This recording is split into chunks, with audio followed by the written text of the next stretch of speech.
How's it going, everybody? Welcome back to 2A News Now. And here at 2A News Now, you get your Second Amendment news, straightforward and to the point with no BS added in. More than a dozen anti-2A gun bills, if passed, would eradicate the Second Amendment as we know it.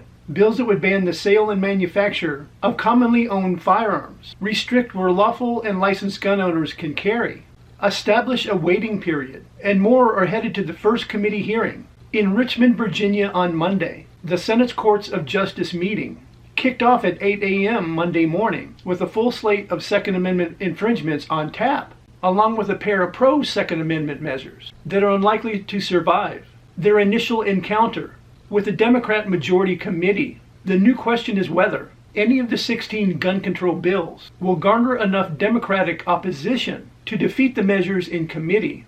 And hopefully every one of these proposals will be shot down, both to keep citizens' rights intact and keep citizens' tax dollars from going to defend these unconstitutional infringements. If Governor Glenn Youngkin were to allow any of them to go into law, as the Virginia Citizens Defense League summarized in an alert to members. Here is that alert that went out to those members. And when you see a name at the start, like Deeds, Favola, and Salem, those are the Democrats that proposed the bills. SB 2 unconstitutionally, under the Bruin decision, bans some semi-automatic firearms and magazines that hold more than 10 rounds. SB 47 builds a gun registry of anyone holding firearms for a prohibited person.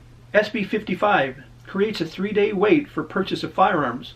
This makes a mockery of Virginia's instant check system. SB 57 makes it illegal for concealed handgun permit holders to carry in a restaurant that serves alcohol. There have been no problems to justify this. Current law prohibits drinking while carrying in restaurants. SB 99 makes carry of assault firearms in public, including roads and streets, unconstitutional under Bruin decision. SB 100 makes unserialized firearms illegal, including guns made before 1968 that didn't require serial numbers. Unconstitutional under Bruin, as serial numbers were not required on guns until 1968.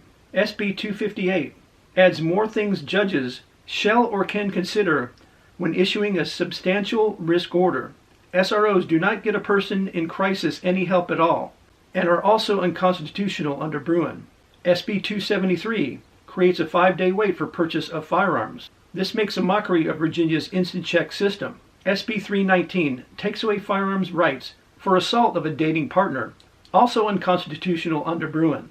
And SB 327 takes away right of 18 to 20-year-olds to purchase a firearm, unconstitutional under Virginia court ruling and under Bruin decision. SB 319 is probably the least objectionable of these, but even that has some serious defects. The other bills, on the other hand, are all pretty clear on the wrong side of the Bruin decision, and they're all lawsuits waiting to happen if they're passed into law.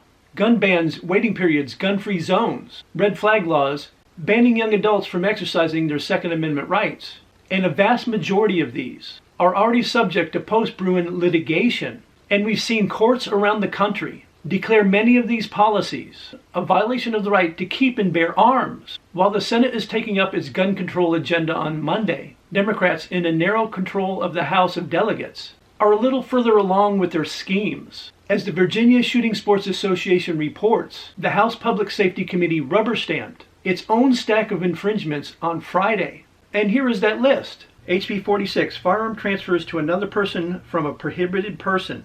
HB 113, handguns, possession, purchase, or transportation by persons convicted of certain drug offenses.